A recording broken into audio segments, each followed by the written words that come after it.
A word to the wise. This episode contains spoilers for Silent Hill 2, as well as discussion of sexual abuse and suicide.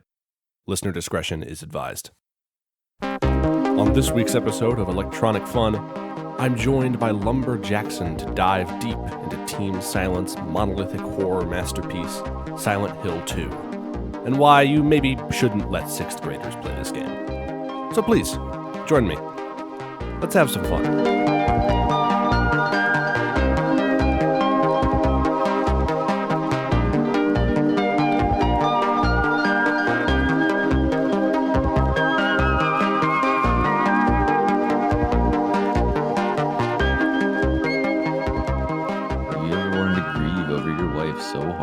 Killed another human being.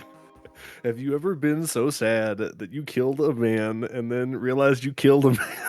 Realize that you killed a man who is only the age of 22. Is that how old he's supposed to be? Oh, I looked up the ages of all these characters. It's gonna be a wild ride. It's gonna be something. Mm-hmm. But yeah, welcome. This is the first episode of this new thing I'm gonna try doing. It's called Electronic Fun. This is Jackson. Hello. He's been on podcast. If you've listened to my other podcast about Spider-Man, Jackson has been on that. But we're doing something different now, and also, this is sort of a new format. I want this almost to be like an interview type thing. Mm-hmm. So mostly it's going to be focused on Jackson answering questions and talking about stuff because I have a list of questions here. But shit. As I talked in the intro that I have still yet to record as of right now, we're talking about Silent Hill 2. But before we get into that, Jackson, who are you? How'd you describe yourself? Describe myself? My name is Jackson. I think I would just describe myself as as lame as it is, just like a niche online person as of right now. You're a niche internet micro celebrity? That's pretty much it at the moment. Other than that, awesome. I don't know. Just like a criminal psychologist and shit like that. You do lots of different stuff. That's going to be pretty common that a lot of my friends do a lot of different things. We're weird. Yeah. You have a YouTube channel with your other friends, Chase and future guest on the show, Robbie. Roberto, dude, yeah. You're a streamer. You do some voice acting. It's a lot. It's too much. It's too much. But let's wind the clock back even before Silent Hill 2. Okay. Let's talk about how you sort of started playing games. Did you play games a lot when you were a kid, or was that not something that you picked up until later? Were you a console guy, a PC guy? What's your story with that? So I think it initially started with my mom, where she in college played a lot of like console games around the time that consoles were out. She would play like the NES, the SNES, 64 and stuff like that. And then when she had me and she was like, I gotta be an adult now, she didn't get rid of any of her video game stuff, like even her old computer with games on it. She was like, I'm just gonna give it to my son. So I kind of inherited all that old video game stuff. And then my mom remarried. I had 3 older brothers all of a sudden, and then they brought their video game stuff over. So we would all share the Xbox. We would all share a PlayStation 1, PlayStation 2, and all that kind of stuff. Then my cousins would be like rotating out of the house, my big Italian family. So sometimes when they left, they'd be like, well, I'm too old. I don't want to play this game anymore. So it'd just be like, oh, here's a copy of Mortal Kombat for PlayStation 1. And I'm like, that's mine now. Here's a Kingdom Hearts 1 for the PlayStation 2. And I'm like, oh, that's mine now. Just like slowly accumulating all this old shit. And eventually, I think it was like 5th or 6th grade it was 6th grade going into middle school is when my oldest brother was moving out. And he's like, hey, you can have these PlayStation games. And he left me Silent Hill 1, Silent Hill 2, and Silent Hill 3. How old were you at that time? Thinking back 6th grade to 7th, Oh my god. Give a 6th grader Silent Hill 2. I know, and it changed me ever since. Yeah, that's really my next question is what your first experience was and where you sort of were at that time. How did you initially react to this weird ass game about murdering your wife? It specifically for the Silent Hill 2, I did not comprehend it because I think I was too young. To me, it was just like, this is a weird ass horror game that I don't know why, like, the music sounds really cool. I really like the visuals. I like everything that's happening on screen, but I don't understand what's happening on the screen. Yeah. It took me, like, I think a full year and a half when I first played Silent Hill 2 that young to beat it, because I would either forget what I was doing and restart, or I would be in the middle of something, not understand it, and be like, "Well, I guess I'm doing it wrong," and then restart the game. Yeah, it's really interesting because video games are such an interactive medium, it requires a lot of participation from the player.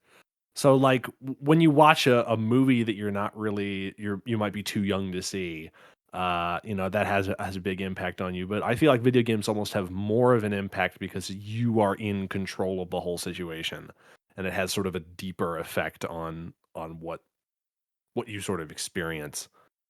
Right. I think I experienced that when I replayed it, in 2020 for Halloween. I was playing it all over again, and that was after I had my degree, so I had a better understanding of, like, human psychology and stuff like that, and Yeah. I was rewatching some of the scenes in front of me, and I was like, "Oh, I never would have understood this as a kid."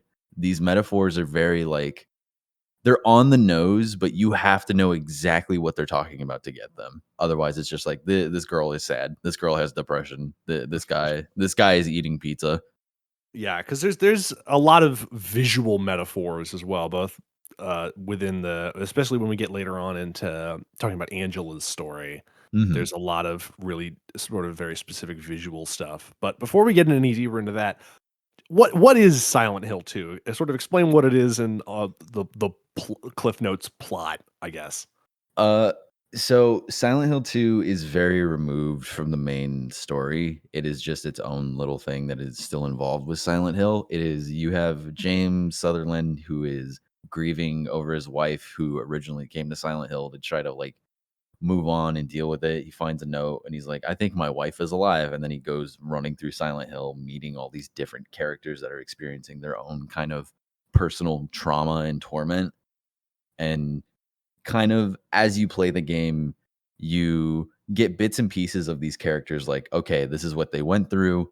This is how they're dealing with it. This is what actually happened. But because we're with our main character, we don't get the little bits and pieces. We get the full transformative experience.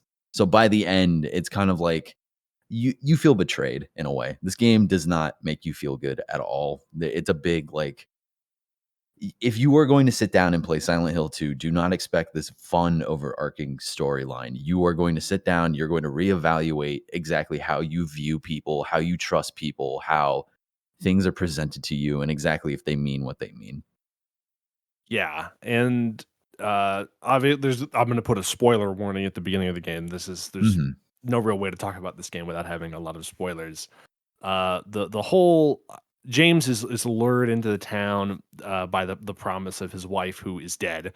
Uh, possibly being alive in a Silent Hill, and then it's revealed at the end of the game that James was the one who murdered his wife because she had a terminal illness and she was verbally abusive to him. And he, in his own words, he says he wanted his life back, essentially. Uh, but yeah, there's a lot of really deep, sort of psychological stuff with all of these characters. And the next question that I have is, I as a criminal psychologist yourself, how I guess how do you sort of interpret these characters? Do you think that they're all independent people that have come into the town, other than Maria, or like Maria, are they sort of representative of James's own subconscious? Uh, it's weird. I think it's a little bit of both because they're all people that were pulled in for one reason or another because of you've spoiled it, so I can talk about this. Yeah. James originally came to Silent Hill to kill himself. Like, the canonical ending of Silent Hill 2 is James killing himself. Yeah. And like Maria, not Maria, his wife is like, "Hey, I understand what you had to do. I'm sorry, but you kind of owe me an apology as well for what you put me through." And that's what he gets. And he's like, "All right, I love you." And then he kills himself. These people all have been through things where we have Eddie who j- no justification whatsoever for his actions is pulled into Silent Hill because he is also dealing with his own issues of grief and things that he experiences and kind of feels guilt for what he did. And then you have Angela who totally undeserved, totally justified what she did, the complete opposite of Eddie, still feels guilty for what she did and is still like on the search for her mom.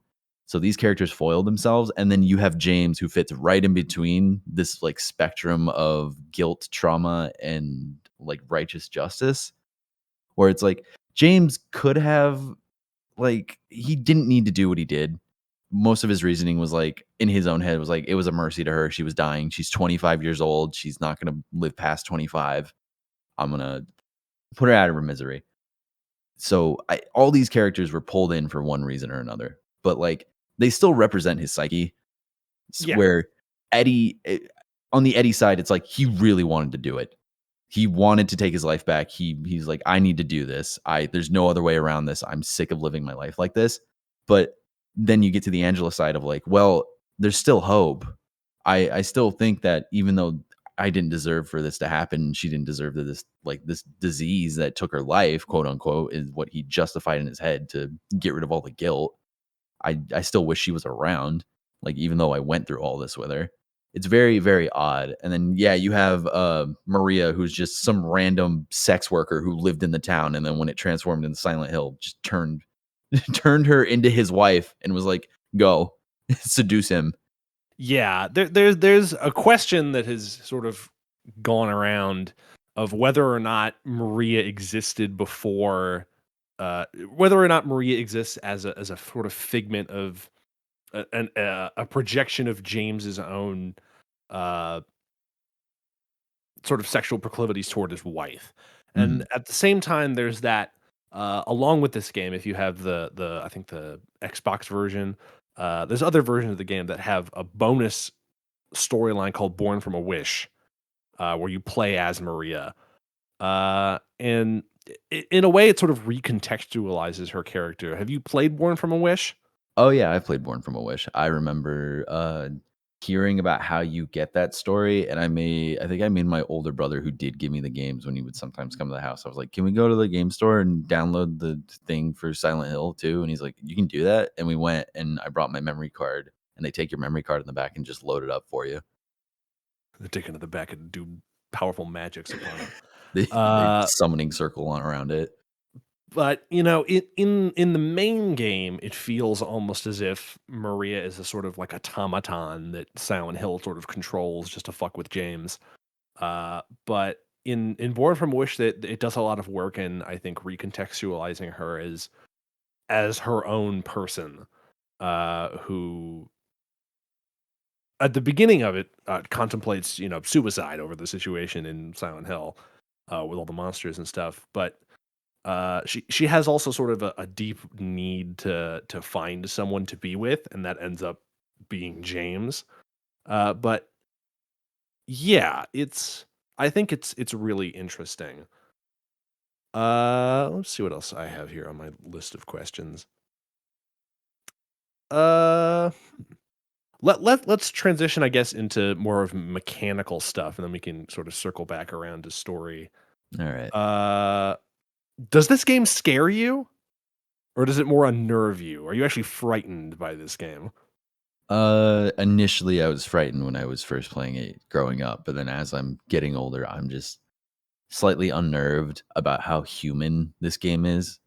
Like, Mhm. regardless of all like the weird whack shit it can do, it's still very human in nature. Just everything that's occurring between characters in the dialogue and everything that you can do as James and the things that James does. In fact, it's unsettling because as a human being, there's in my brain the last time I played, I'm like, well, there's like nothing stopping me from actually doing this. there's no point in my life where I do not think I'm gonna have to deal with grief, where I'm gonna have to deal with the fact that, like, I'm gonna have to move on from something, and depending on how I deal with it is gonna define me as a person, and I don't wanna be defining myself as this, like, just this scumbag who fucks over my my dying wife. It's just very odd to me. It makes me think inwardly and self-evaluate about who I am. Yeah, it's I first played Silent Hill 1, 2, and 3 last year, and while they didn't necessarily scare me, they did definitely unnerve me a lot.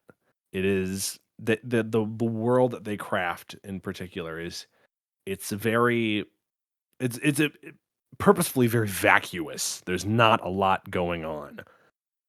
In Silent Hill 1, it's almost sort of like they take that to like a creature feature type thing where it's like, oh, scary dog or flying rat thing. Uh and then 3 is almost sort of similar, but it has its own different sort of focuses on uh weird, I guess, adolescent horror in a way. Uh but specifically this game is the most like these feel like real people that could actually exist in real life. And I think that's maybe the most unnerving part about it all. Uh, so again, continuing on that sort of mechanical focus, uh, do you actually like playing this game? Like, does it appeal to you on a mechanical level, or is it just sort of this is how I get to the next story beat? Uh, I think mechanically it's fun. I do sometimes it is very difficult, like tank controls and whatnot, and these weird fixed camera angles. But then I need to harken back to like, well, I really do like Resident Evil, which has the same kind of mechanical gameplay style, and the story beats make it worth playing some of these very odd and awkward sections where they did it for Silent Hill 1, they did it for 2, and they did it for 3, where they send out review copies of the games, they make a guide on how to beat the game, and then when they release the full game, they change the solutions of the puzzles. And also depending on the difficulty of the game you're playing, the puzzle solutions are Yes. also different. So it's a fun, interesting experience. I don't think it is the best way to experience the story, but it is the way they designed the story to be viewed, and I'm not gonna argue with that. It is a unique take on something like that. It is not a typical horror experience. It is more, again, more rooted in human psychology. It's more real than it could ever be, and if I have to look at it with a fixed camera angle, then I'm gonna be sitting there wondering, like, "What am I missing out on? What's happening?" And then leave it open to interpretation. And almost in a way, fixed camera angles feel like the game is taking directorial control. It reminds me a lot of the Resident Evil 1 remake, where all of these camera angles are very specifically crafted. The game is not entirely fixed camera angles. The camera Mhm. moves with James as he goes through environments. But there are sections where the camera angles are more static and fixed. And it's I guess sort of a way to mechanically bring in the idea that Silent Hill has its own sort of uh, ideas for what it wants James to go through. Uh, yeah. So, sort of continuing on from that, in a sort of similar vein to the last question, uh, do you find this game fun? I I get enjoyment out of it. I don't think it's fun. Personally, it is enjoyable to me certain parts, but overall, I do not think it's a fun game. I don't think it's a game to where after you beat it and you want to converse with people about it, you're like, "Oh yeah, Silent Hill 2 is a really fun game." I don't think I've ever heard somebody say that ever within our friend group or in my weird group of like other criminal psychologists. I don't think anybody has ever said that. What I have heard is people say, Silent Hill 2 is a unique game. Silent Hill 2 is a creepy game. Silent Hill 2 is just an unnerving experience and stuff like that. It was never, this game's fun. Oh, this game's cute, stuff like that. Yeah, I mean, it's not exactly, the combat is none of the mechanical systems are incredibly, like razor focused on responsiveness or enjoyability. It's all very much focused on it's taking all the mechanical parts and focusing them entirely on the storyline. And I think that really works. And as a sort of continuation of that, do you think it's possible to make a game that's both fun and scary? Is that sort of like antithetical to fear in general, just sort of a fun response? I think it's possible. There's other games within the genre that have done it, I believe, like, Dead Space. I feel like Dead Space 1 and 2 did a really good job of making a very fun but scary experience, but it's a different game mechanically entirely. I think PT did a very good job of it is a fun experience, but it's also super just scary to play, where you're Yes. just this continuous loop and just slowly driving like, driving both the player character and the person playing insane. In It in Mhm. in many ways, after I played through all of the original three Silent Hill games, I found there's an Unreal Engine remake of PT, and that game is not to derail this conversation from Silent Hill 2, but that game is really really special. It is I don't know. It's a really singular experience that I don't think we're ever going to get anything like ever again. No, and people have been trying to recreate it, and it makes me upset because PT is still like, "Oh, hey, here's another Silent Hill thing." It was supposed to be like, "Here's a preview of what the new Silent Hill was supposed to be," and I'm like, "I'm excited for this," and then all that weird bullshit happened within fucking Yeah, Konami and Kojima. there's essentially a whole cottage industry now of trying to make PT like games. Your layers of fear, your fucking Uh, Vis devotion, all your other sort of games. Visage. Visage. Uh, let's talk about sort of let's talk go back and talk about those more visual metaphors within the game because uh specifically I want to talk about Angela Okay. because I feel like that's probably where the game is the strongest. Uh, James as a character, I feel like is almost flat to a fault. I get why they made him that way, uh, to sort of show how his own way of coping with the fact that he murdered his wife is basically just to cut himself off at all times. And he's just perpetually confused and doesn't know what the fuck is going on. But Angela's storyline is unique, I think, in that it really goes on entirely without James. Even after the fight with what's that enemy called? The Oh, the shit. big bed monster. I think it's called Daddy Oh, something. yeah, I forget the name, but yeah, it's Daddy something, this amalgamation of when we get to it, I'll discuss it, but yeah. Yeah, I mean, so I guess what are your thoughts on Angela and her story? It's very weird how when you meet Angela and the word choices that she speaks, she's like, "I'm looking for my mama. Oh, I don't have a daddy. I don't have a big brother anymore," and stuff like that. You slowly realize over the course of the game that you meet Angela, you're like, "Okay, this is a young woman." The more you talk to her, the more you realize about her. Oh no, she's appearing to me as a young woman. She's actually like a child. The strange thing about it is that you can't really tell, even just by looking at any of the characters, you can't really tell how old any of them are supposed to be. I mean, Mhm. there's you have Laura, who is obviously looks like a little girl, but even then, she seems to know a lot more about what's going on than James does. And you have Eddie, who is dressed like a 1950s Leave It to Beaver character, uh, but there's something that feels a lot older about him. And then there's Angela, who looks young but has a strangely middle aged voice. It's hard to tell exactly. Nothing is really as none of the characters are really as they appear in the game. But continue with your thought. It it's just it makes the context of her story even worse because it's like you meet her in the graveyard. She's looking for her mama. She's every instance you meet her, she's like, "Should I kill myself? Should I just stop looking for my mama?"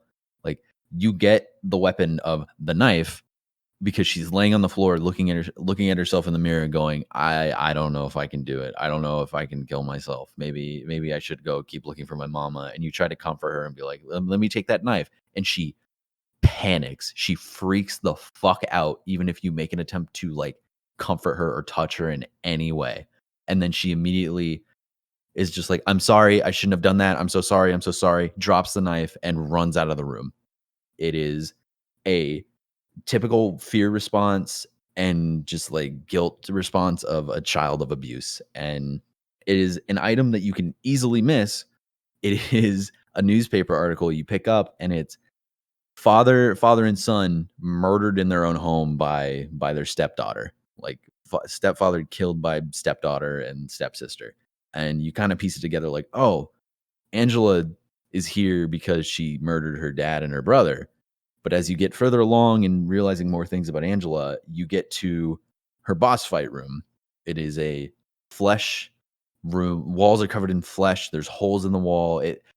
Silent Hill 2 has a lot of its uncanny and unsettling things rooted in sexual imagery. Like, things when you encounter Pyramid Head, he's fucking touching and feeling up on like the mannequin enemies, or like eating the Yes. fucking nurse character. There's very obviously, I think the first scene you see Pyramid Head is he's very clearly sexually assaulting one of the mannequin enemies.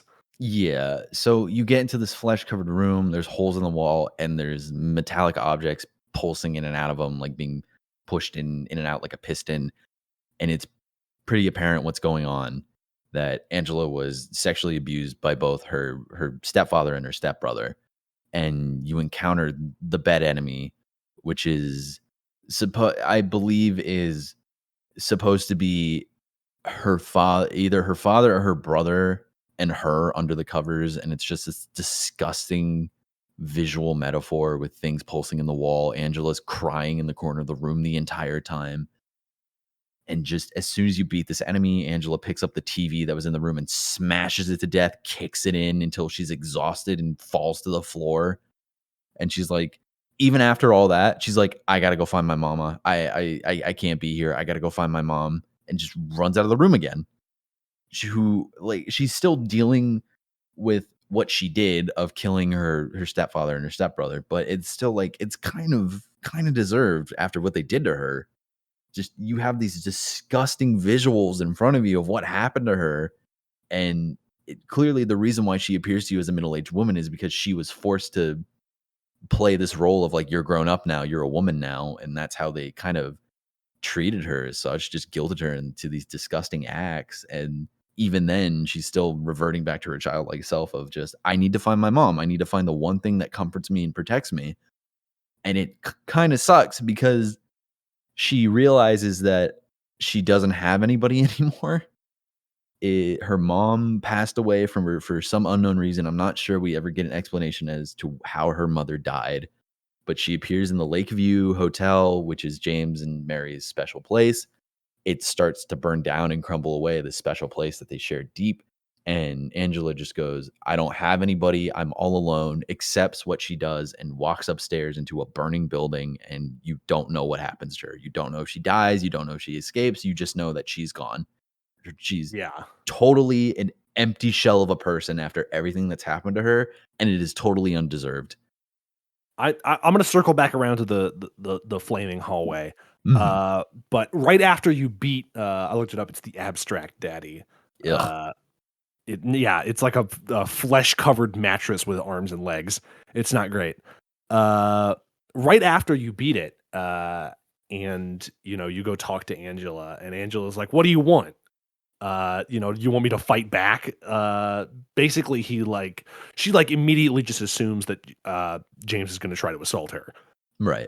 It's a very disturbing. It's sort of her. That's her immediate first thought, and you're like, Jesus. It's not. It's incredibly dark. Angela, relax. Don't order me around! I'm not trying to order you. So what do you want then? Oh, I see. You're trying to be nice to me, right? I know what you're up to. It's always the same. You're only after one thing. No, that's not true at all. You don't have to lie. Go ahead and say it. Or you could just force me. Beat me up like you always did. You only care about yourself anyway. You disgusting pig.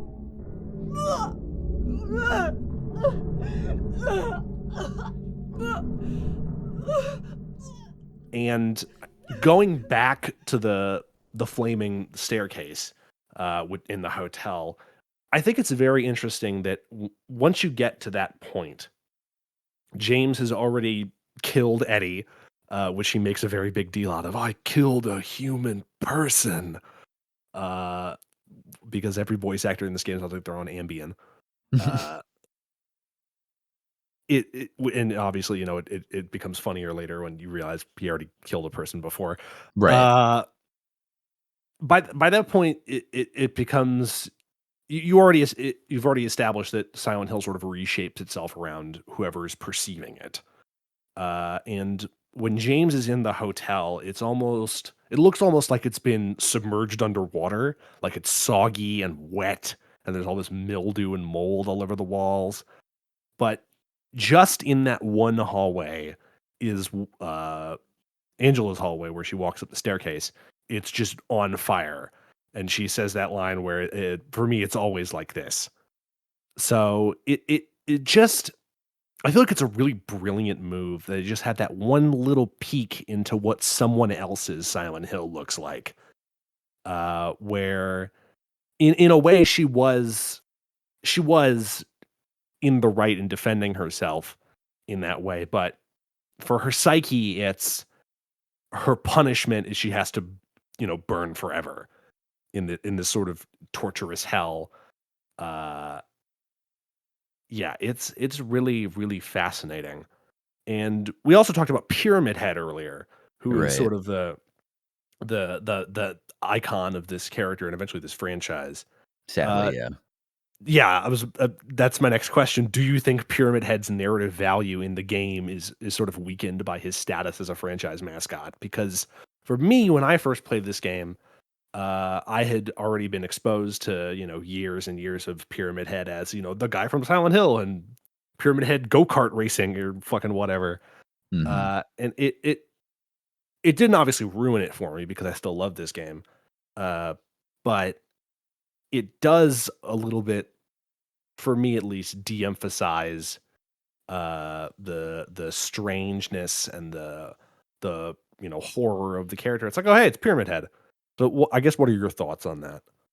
It does kind of, like, lose emphasis on the meaning behind why he's there, because Pyramid Head's whole thing is, like, his appearance is, it the only way that Silent Hill 2 is able to tie back in to the original narrative of Silent Hill 1 and 3 is because of Pyramid Head. Pyramid Head is the executioner appearance of the people that are tied into that cult that are all involved with whatever the fuck. Mhm. So that's the only way it ties back in and like hearken to the name of Silent Hill and whatnot. It he is there because he is representation, like it's a representation of James's overall guilt of killing his wife, and he carries around the great knife, which is the heavy burden of everything. And after you kill Eddie, a second Pyramid Head shows up because now, on top of feeling guilty for killing Mary, James feels guilty for killing Eddie. So now there's two of them, and you have to deal with that. You have to fight them. They get dealt with, so on and so forth. Uh, I'm now looking at the poster I have of Pyramid Head above my computer, and I realize now that the objects that are it is a blown up HD version of the original like painting that you see of Pyramid Head towards the beginning Yeah, of Silent Hill it, 2. in the Silent Hill Historical Society. Yeah, and I'm looking behind Pyramid Head, and I see the bed frame figures that the final boss of Silent Hill 2 takes, and I'm like, "Oh, that Shit. makes That makes total sense. Because Yeah. that's how he executed people, which was stringing them up and flaying them and bleeding them out and, like, just stabbing them with a spear and just torturing them until they were dead. And I'm like, "Oh, that makes a lot of sense," because to Mary, James is her executioner. Yeah, So mhm, and that also ties into sort of the visual appearance of Mary when she's the final boss of the game. Uh, in where she's basically just a flying demon in a bed. It's all sort of most, if not all, of the enemies in the game, other than probably the abstract daddy, are directly representative of James's consciousness. Uh, Pyramid Head is obviously the sort of guilt and also the anger of him murdering his wife and later Eddie. But s- for him, the image of his wife is permanently tied to that bed. So it's a way of sort of projecting that onto the enemy. And at the same time, the mannequins, which are just two mannequin legs stacked on top of each other, which looks really fucked up. But it's also a representative of his frustrated sexual needs, which is also another facet of the game. But returning back to the original question, right. this is jumping around a lot, but there's a lot to talk about in this game. Uh, It Returning to the idea de-emphasizes. of Pyramid Head is so instinctively tied to James as a character that turning him into the series mascot is a really weird decision, other than the fact that he just looks cool. And it's just another very strange way that Konami is a very tone deaf company. Uh, and it just makes me sad. There's It yeah, check out your it sucks. Silent Hill pachinko machine. Ugh, don't get me started, dude. It just sucks because you have opportunities to make really unique and interesting characters, and they tried to do that. I forget the name of the Silent Hill game where you're a prisoner. I forget the name of that game, but Homecoming? yes, where they tried to do something similar where it was like a guy in a full like hazmat suit and a gas mask, and he runs around with an axe. Isn't there like a lumberjack executioner guy in Origins as well? Yeah, and it just seems very tone deaf with what you were trying to accomplish. You had this really cool concept and idea, and then you totally just you ruin it. I I do not think there's a Silent Hill game. Like, I don't consider Homecoming and all that like real Silent Hill games or Origins. They're just kind of whatever. I think there's at least 1 through 4 and then Shattered Memories, which I feel like is the true, just like here's the definitive final Silent Hill game.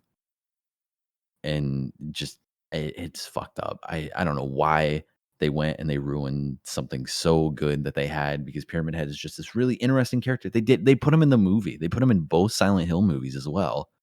Oh my god. Like, it was unnecessary. Just like it for the second Silent Hill movie, it makes more sense because it loops back into the cult storyline, and it's totally on par. But in the first movie, it's just these characters that are unrelated. Sybil's there. There is the girl from the first game, but like Pyramid Head shows up, picks up a woman, flays her, like just grabs her by the scruff of her neck and rips all of her skin off, and it's like, cool, whatever. It turns it almost into a Resident Evil esque. Look at this crazy monster we've got. Woo! Yeah, And it's and I love Resident Evil, but it's just not Silent Hill. It's not what those games are about, and it just makes me sad. yeah. Now we talked about the cult stuff, Mhm. and I have another question. D Silent Hill 2 almost takes a sort of anthology style approach, where it Mhm. has basically nothing to do with the original game. Almost it's basically the Halloween 3 Season of the Witch of the Silent Hill games, where they tried to make it, an anthology series, and then not that this game did very well, but for some reason, probably a higher up Konami decision, they ended up going back to the overarching cult stuff. So, Do you prefer Silent Hill 2 sort of anthology take, or do you like the cult narrative of 1 and 3 more? I like the anthology approach. I feel like it would have made more sense if you had the third game be the second game, and then you had this James's story be the third game, and then start Yeah. doing the anthologies, because it's like you wrap up whatever it is with Harry and Heather, and then you have James, and then you have the fourth game of The Room, and it kind of just starts being this anthology series. And I felt like it could have gone a different way. I think it's within, like, they're like, yeah, let's keep doing this cult stuff. And then once they were like, all right, the cult thing is done, let's go back to the anthology. The Room, Silent Hill 4, The Room did not do very well, but it was still like a very well received game. And then afterwards, they're just kind of like, well, fuck, what do we do now? We we kind of ran out of ideas. We kind of like blew our load here. What do we do? And then you start getting the Homecomings and whatnot. Just these very, very poorly made games with very shaky writing. With there's Shittier some versions of Mhm. Silent Hill 2. Yes, like very shitty. Just like, let's try to make Silent Hill 2 again, which I don't want them to make a Silent Hill 2 again. I wish somebody sat them down and told them, like, don't make Silent Hill 2 again. Make something unique and different again. Make something that is still within the realm of like Silent Hill, just still that like bubble, but don't burst the bubble and tear it apart, tear everything apart that's inside, which is what they Yeah. did. They It tore that shit to shreds. it is again, like the last question, fucked up. Uh and it's kind of a bummer for me because Silent Hill 3 is my favorite of the series. I Mhm. really love the story that it tells, and I specifically I love the character of Heather, and I love what they do with her in that game. But at the same time, I will admit that it does feel like a step backwards, narratively. Uh, I think it would have made more sense if they had made Silent Hill 3, Silent Hill 2, and then have it, oh, the third game, but then, we would be in the same situation of, like the aforementioned Halloween 3 season of The Witch, where that movie came out and it didn't have anything to do with Michael Myers. It was a completely different story. People were like, "Where's Michael Myers? It don't make no sense." And then it bombed, and then they're like, "Okay, bring him back for the fourth one." I feel like that might have been the case. And if 2 had come out third, then I feel like it wouldn't have as much of it wouldn't have gotten as large as it would have. And that's maybe a blessing and a curse. Yeah, maybe the release order is fine, where it's like mainline anthology, kind of mainline with Shattered Memories, and then there's no more Silent Hill games. That's it.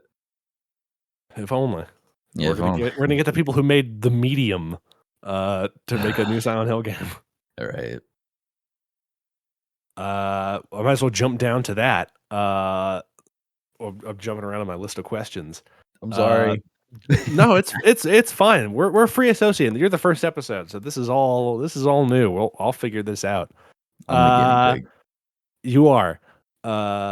What do you think about the idea of some people have floated the idea of a Silent Hill 2 remake, and other people have talked about the idea of the rumor of Bloober Team, or the people who made Layers of Fear and The Medium, both of which are not great games, uh, making a new game in the franchise. Let's start with the remake idea. Do you think higher production value, like a slicker sort of look, would devalue the game's narrative or atmosphere?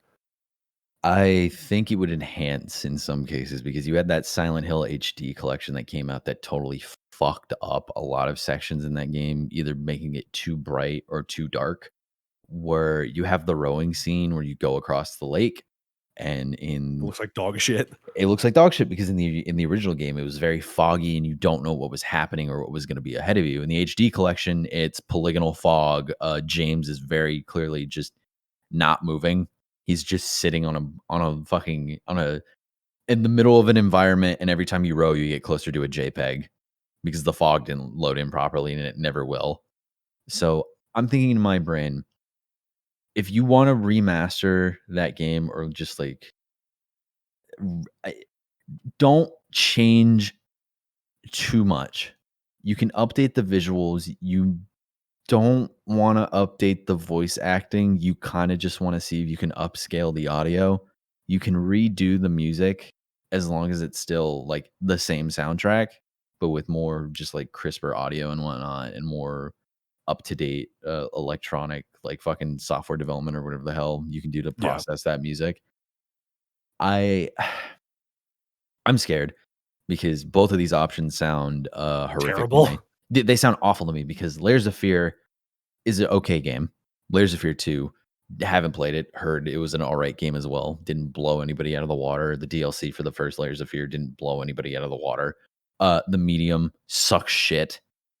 Yeah. Awful, awful fucking game. They were just trying to bank, I think, onto like the Until Dawn or like the whatever new game series they had come out from the people who made Until Dawn, like the Mother Meridian or whatever the fuck like that. And at the same time, I think they're also trying to bank on the fact that I think Akira Yamaoka also did the soundtrack for the Medium. They're like, hey, look, it's Akira Yamaoka. Hey, remember Cool. him?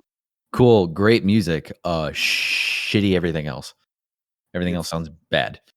it's not great. For me, I think I do genuinely think that if you tried to remake Silent Hill 2 in the same way that, you know, you have the fanciful graphics of the newer Resident Evil remakes, uh, I think in a way you would lose something. Mhm. Because there's talking about the voice acting, there's something, and the visuals as well. There's something really almost like uncanny valley about the whole game. None of the performances feel right, but that adds to the feeling of this is really weird. Like I said, everyone in the game sounds like they're on Ambien, but instead of that being a funny little haha joke, it adds to the idea of how strange everything is. This is an example from Silent Hill 1, but the scene where Lisa dies, where she's just bleeding profusely from the head, there's a distinct creep factor about it because she looks like a character from the first Toy Story movie. Uh, there's something about it that makes it really that puts it even more off kilter with how fluidly she moves, but at the same time how she looks like a Barbie doll. Right. So I feel like if you put a gloss of a nice new can of, you know, the photo mapped realistic technology over it, it would not. It would feel more like you're playing a game rather than you're watching some sort of strange thing. But that's just me. I think you have a point. I think it would be more beneficial if they like they did with Silent Hill 4, they put Silent Hill 4 on GOG, put Silent Hill to just make it accessible because that Yeah, game is just make those games really accessible. hard. It's really hard to get to those games.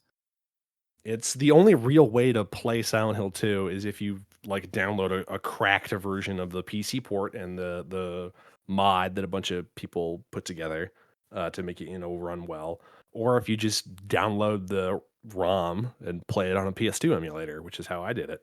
Or if you're like me and an insane person, have a PlayStation 2. Or own a PlayStation 2, obviously. Yeah, have a PlayStation 2 and just have a copy of the game I that have a copy of the game, which have been rapidly rising in price because I hate people. people are awful. I went on my Seattle trip. I saw a copy of Silent Hill 2. They wanted $130 for it, and I said, "You can go fuck yourself." It wasn't even in the case. It was just the disc. Just come on, dog. That's a whole different can of worms. Yeah. Let's move on to some other questions I've got here. Mhm. What do you think is the weakest aspect of the game? Is there anything about this game that you think doesn't work? Uh, I feel like you were presented a very big, open, empty world, and that's super cool. I don't think it works when you're running from point A to point B and there's nothing happening. So they just kind of were like, throw an enemy out. And like as you're running, this enemy just kind of flies in behind you. It kind of pulls away from the atmosphere. I Laura is a weird character for me in that it's like I don't know if Laura's actually a kid or if Laura was a patient that was in the same hospital room as Mary and they're just being represented as a child because they're just kind of like annoying, and James is annoying. Like James hates kids and thinks kids are like annoying. I think the general idea is that Laura is a real child that Mary Mhm. wanted to adopt if she got better, but because she got sick, it ended up not working out, and we don't really know how or why Laura knows that what James did in murdering his wife. Uh, I guess in that way she might just be a projection of Silent Hill, as a way of punishing James, and that leads into discussion of the ending. But I'll wait for that a little bit. What do you think is the strongest aspect of the game? The one part of the game that you think works the best? I it's just atmosphere in general, just like the very enclosed, tight spaces and the way that they're presented to you. It builds up this kind of like unnerving feeling in your body because, like you were talking earlier, how Silent Hill 1's more just like these monsters that are presented to you more like slasher type. They did an interview where they talked about it, where it's like, yeah, Silent Hill 1 is more kind of like these classic monster horror settings. Silent Hill 2 is about uh is more decay, and Silent Hill 3 is more like, have you seen a metal album? Have you seen a very disturbing metal album? That's what we did. Are you disturbed by this? Or does this make you feel weird? And they're like, yes, it does. You did a good job. Cool. I Excellent. just the everything being decaying and disgusting and just places you would never want to be, but you're forcing yourself into them because you have to, is very good. As It builds. Mhm. as much as I love the visuals of the first game, I think it might be the first one might be like my favorite looks wise. The bump up to PS2 really does help a lot with the detail work of how everything looks like it'll give you tetanus, or some sort of disease. You get trench foot walking around.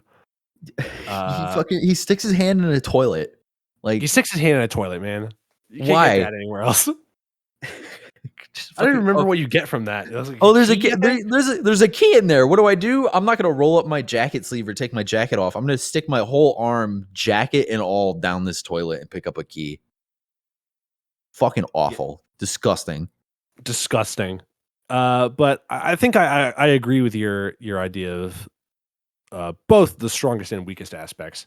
I feel like uh, there are points in the game where it's really just kind of walk around until you find out what you're supposed to be doing. Specifically for me, that point was the hotel when you get there, because I didn't realize that items that you have to pick up, they don't really sparkle or have any sort of way to point themselves out other than that James will look at them. And so you're like, what the fuck am I supposed to be doing here? It's there are some points in the game where I felt like it was almost a what the fuck am I supposed to be doing type game. Mhm. But I feel like the rest of it ends up overcoming those smaller hurdles. What's your favorite location in the game? I really like the fucked up labyrinth that you have to crawl in and out of that is under the historical society. Yes, the prison. The prison, quote unquote. It's just so like really good use of improbable spaces. Like, just you keep falling down these holes deeper and deeper and deeper, and then once you crawl out after like fighting Eddie or whatever, it's just like, wait a minute, I was like 100 feet underground. I walked a couple of steps up the staircase. Now I'm at a lake. What the fuck? Where the hell am I? It What just is. happened to me? Yeah, I agree. I think it's a really well done way of trying to unnerve you, not through just visuals, but just through the space itself. Give us a favorite song from the soundtrack. I do. Fuck. I'm trying to think of it. I just think I forget the name of it. Just like the heavy synth on top of the main theme. I know it's not the actual main theme of Silent Hill, but just like the piano riff, and then it goes into synthesizer, and you get James going like, Oh, our special place and shit like that. I forget the fucking name. I'm gonna look it up while we're discussing it. Do you have your favorite I track? do.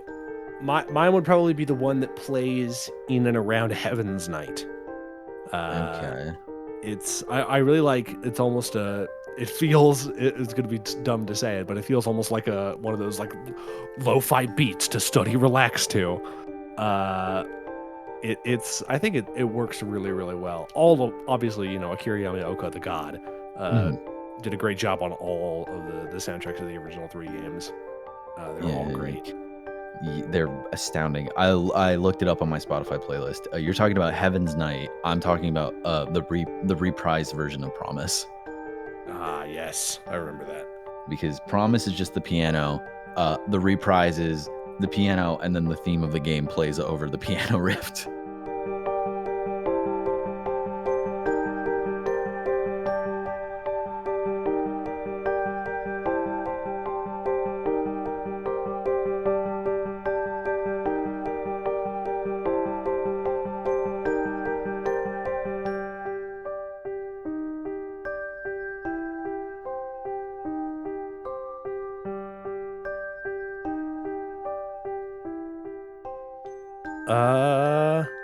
So what else I got here on the questions list? Let's go into the endings. Mm-hmm. There are I think 3 different ones. Yep. Other than the joke endings, which the joke endings are funny. They're pretty cool. But there's I think the in water one, there's the leave, and there's the Maria one. Yep.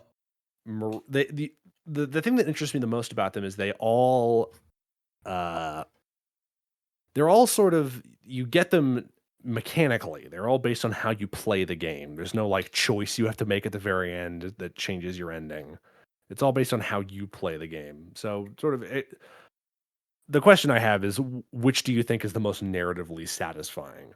Now that I think about it, there's 4 endings. There's in water, Maria, leave, and then there's rebirth. Oh yeah, I forgot. And then you have all the fucking joke endings, whatever. Narratively, I think the canon ending where he kills himself makes the most sense and is the most satisfying to me, because I don't believe he can move on from what he did. I think that he goes through this experience through Silent Hill. He learns his lesson, and he's kind of just like, well, I fucked this up. I did something horrible. I not only took a life of another human being while I was trying to find my wife, I also kind of cheated on my wife while she was in the hospital. I killed her, still kind of went on this binger. And then after I woke up from my comatose, I'm in Silent Hill now. It makes the most sense to me. I mhm. I got the leave ending when I played this game, and I liked it for what it is. But once I watched the other endings, part of me thought of the leave ending almost like the good ending of BioShock, where it's almost Yeah. too saccharine. Where it's like, oh, he gets to leave and he has a new little daughter, and his wife forgives him for murdering her. I think the ending that interests me the most is the Maria one, where I think the goal of it is you have to basically just care about Maria a lot. You protect her all the time, and you go visit her when she lays down in the hospital. And basically where James accepts Maria as a new Mary, and then Maria ends up coughing, and he's like, "You better do something about that cough." you better fucking deal with that cough right now. I just imagine a trumpet going off, and it's like, "Here we go again." Yeah. We also, it's kind of also fucked up that like, so the leave ending is the most common one you can get. You have the in water one, which is like you have to kind Look of at the knife that Angela gives you. look at the knife, look at the letter, look at the photo of your wife a lot, and kind of Don't heal yourself a lot. don't heal yourself a lot. But then you have the rebirth ending, which is you get all the items related to the other characters, and you get to the end of the game, and regardless of what you were doing, James, after leaving the hotel, goes, Silent Hill is a very powerful place, powerful enough to defy death even. Maybe I can find my Mary here. And he's in the boat. He doesn't go back to his car. He doesn't leave. He doesn't do anything. He goes back to the town in order to find a way to bring Mary back. It's it it's very all of these endings almost kind of make me laugh in a way because on the surface, James is like the most milquetoast man on the planet. Right. And obviously it's played that way to sort of lull you into a false sense of security. And then obviously it's revealed that James is a huge piece of shit who murdered his wife. And then all the endings are like, here we go again, or James goes mad scientist Frankenstein. I'm gonna resurrect my wife. I'm going to bring my wife back. I'm going to leave and I mean, contemplate what I've done. I'm going to take my new wife with me. And if she gets sick, I'm going to kill her like I killed the other one. again. Or He's just a little goofy guy. or I'm going to revel in what happened and have it overwhelm me to the point where I'm going to play out exactly what I was doing when I first got here. Nothing changes. Nothing changes. And then you have the joke endings of a dog was behind it the entire time, Which is awesome. or aliens were behind it the entire time, and it's a continuation of the alien ending from the first game. Yeah, so all the endings of this game are either nobody really learns anything or everyone dies. There is no in between. Silent Hill is not a game where it's like you learned your lesson, go on, do better. It's you fucked up. You have fucked up. And it is also in very stark contrast to 1 and 3, where 1 you fight a giant demon god and get a new baby. New baby, Or new baby, in new wife. Silent Hill 3, where you're just having fun with your blonde hair after killing God. You can live your life. Heather has fun with her blonde hair. But yeah, it makes Silent Hill 2 stand out all the more. There's a really, really great book that came out not too long ago, and there's a series of books where they get a different writer in, they write about a different game. They released a Silent Hill 2 book by Mike Drucker, I think is his name. It's really, really good. That talks a lot about this stuff, and I think that if you're listening to this, you should read it. I'll put a link in the description so you can look at it. But I got a few more questions, and then we can get out of here. All right. Do you think something like Silent Hill 2 would be possible to make today? Yes, I believe so. I believe you cannot. I don't think you can recreate Silent Hill 2. I feel like you can make a game that is rooted so deep in human psychology and human nature that when you present it to an audience, it is unnerving of how close to human it is. That uncanny valley that you were discussing, just outside of visual, you can present a player with a scenario that makes them think inwardly, try to get a perspective on who they are, how they interpret this scene. Because like we in our friend group, we discuss games all the time. We discuss like, oh, I just beat this game, da da da, and we talk about it, and we're like, well, this scene is like this to me, or no, I felt more like this was happening or occurring, because there's so fucking many of us in our friend group that there's so many different opinions. It's the same with Silent Hill 2. I feel like I can sit down and you and I can agree on some things, but I can probably be like, I think that the Angela storyline was probably the only character they needed to talk about in Silent Hill 2 to really kind of get a foil to James. The inclusion of Eddie just seems like more gameplay or something like that, you know? Yeah. And I mean, originally, before you finished your sentence, I thought you were saying that they should have just made the whole game about Angela. And I'm like, No. that could have worked. No, but that also could have worked with how like fleshed out her story is and whatnot with everything going on. Going back for a very brief moment to Angela, I think I talked about this earlier, but I do really love how non-essential James is to that whole story. Like it's happening entirely out of his control. You're an observer. You are you are an observer up to the point where it becomes your problem. Yeah, Which is and even after you defeat the abstract daddy, it's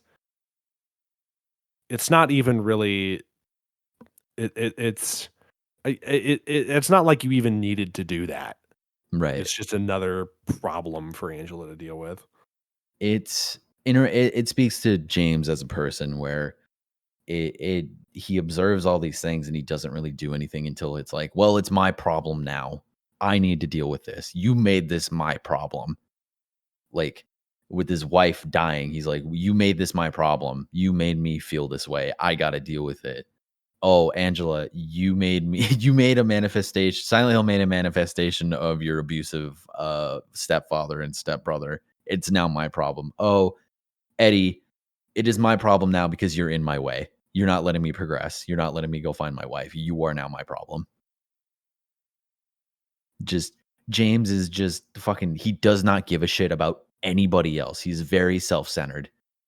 And you slowly realize that because again, like you were talking about, he's just like a nothing dude. He's a blank slate until towards the end of the game where it's like, oh, he actually has personality and like wants and desires, but None of them are good. None of them are good. He's a bad person. You have, this character has betrayed my trust. Like I don't want to play James anymore. He's a shit person. I don't like being James, but I love the story of Silent Hill, so I'm gonna play it out. Yeah, it's it's a really tight rope to walk of making you dislike the character you play as, but still making you want to see what happens with his story. And I think it's really really fantastically done. There's two more questions, actually three more questions I want to ask. Number one is kind of a jumping off of the question we talked about earlier about a possible remake. Do you think if there was a new game in this franchise, it doesn't matter who it's made by, would it even be good? I think it has. I think everything has the potential to be good, but ultimately, I think it's gonna fall on its face because of the the heights it has to climb, the mountain it has to fucking like do a 20-foot vertical leap over, and then you have another mountain. I think really the closest we could have ever gotten would have been Silent Hills, but obviously that never happened. I there's rumors flying around that there's still something going on that Kojima Productions is like, yeah, no, we kind of like got that back Who and knows? we're doing what we can because apparently like some of the things that they implemented in Death Stranding was going to be implemented in Silent Hills. And after playing Death Stranding, I'm like, man, that would have been sick as fuck. Like all these horror aspects that they show in Death Stranding, I'm imagining that in a first person perspective and you don't have any means to defend yourself. Like how do you go about that? Just it's very cool stuff. And it's like, man, you don't have one game you need to follow through with or to do better. You have multiple games in a series that you need to do better. And just because like after the main like 5 games are such really like just narratively very good games, and yes, you have some games that fell on their ass and they suck shit, those 5 games still hold on super strong. You can have a couple of weak links, but you can't keep making weak links or you're going to just kill this franchise entirely. People are going to look at Silent Hill and be like, ugh, I'm not going to play Silent Hill 2. I'm not going to play Silent Hill 3. That last one sucked. Why would I go back and play these other games? You're just like, you're putting more nails in the coffin. Yeah, I feel like if they ever do make another game, it's a very steep hill to climb. Right. It's vertical. Like you're not walking up a hill. You're trying to like climb a rock face. You're bouldering with no gear. Well, good luck. Good luck, whoever is doing that. 2 more. Mm-hmm. Silent Hill or Resident Evil? This is a very fun question. Oh, in terms of narrative, Silent Hill. In terms of gameplay, Resident Evil. Also, in terms of consistency, Resident Evil. Narrative consistency or like just games being made. Resident Evil had 5 and 6 doing weird shit, but Resident Evil has this fun thing of introducing a really cool character and never using them again. Remember when Claire used to be in those games? She's in Revelations 2. The game that no one played. I played it. You're the only person I know that's played Revelations 2. Hey, Revelations 1 and 2 are better games than 5 and 6. And that's all I'm going to say about I that. haven't played 5 and 6, but I have played Revelations 1. Uh, Good games. Good games. The very last question before I let you go. Mhm. How has Silent Hill 2 affected you? How has it made you think about games differently? Affecting me personally, I'm a criminal psychologist now because I feel like Silent Hill 2 opened up that window or that door for me to like explore just the human psyche in general. And it kind of led me down the path of like human deviancy and why people do what they do, that it goes against social norms. Because it's like Silent Hill 2 is like, why did James kill his wife? Why did Eddie kill a dog and a human being? Why did Angela, like, although justifiably kill her abusers, still feel guilt for killing her abusers and stuff like that? And then now when I play video games, I'm hopelessly it, I'm I think it's safe to say I'm one of your friends that you have where it's like, if you want to know something about a game, I have 10 million facts about a game that are completely useless, but it's just This is true. interesting to talk about. Like I on top of whatever like mental thing I have going on, whenever I play a game, I have to dive deep, deep, deep into everything about it. I have to learn all the lore. I have to learn everything about a character and all the background and whatnot. And sometimes it slips away from me. Like discussing Silent Hill 2, I had to go and refresh myself, and immediately just like a light bulb kicked in, and I remembered everything I looked into.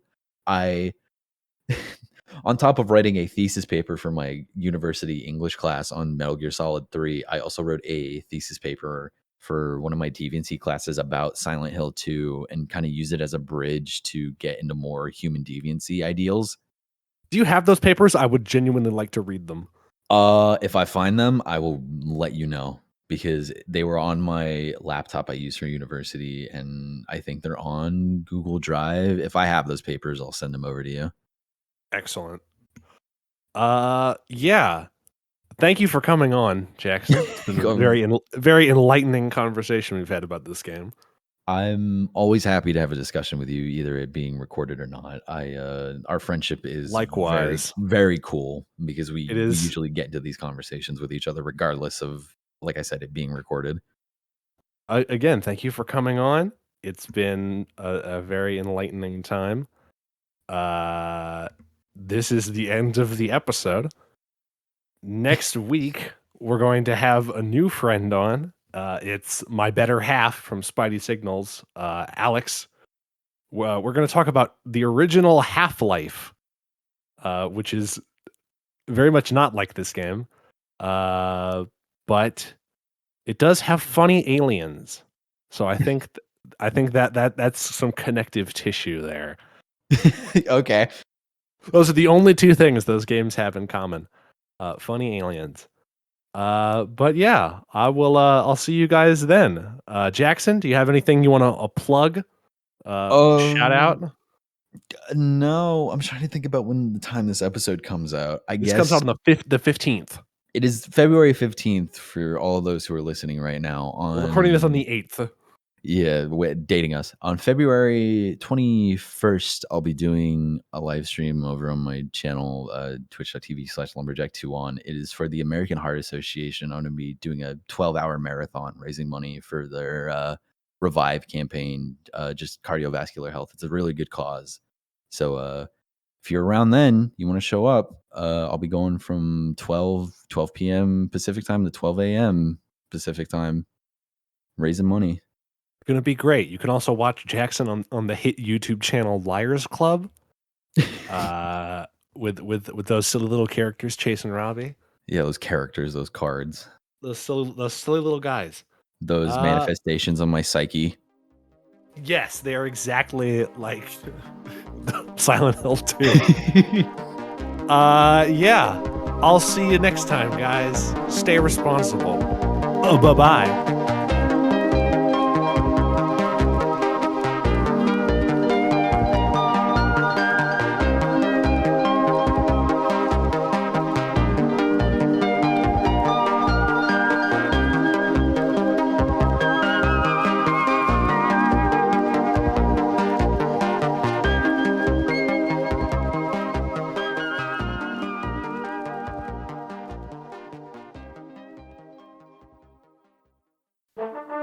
This is a Shutterball production.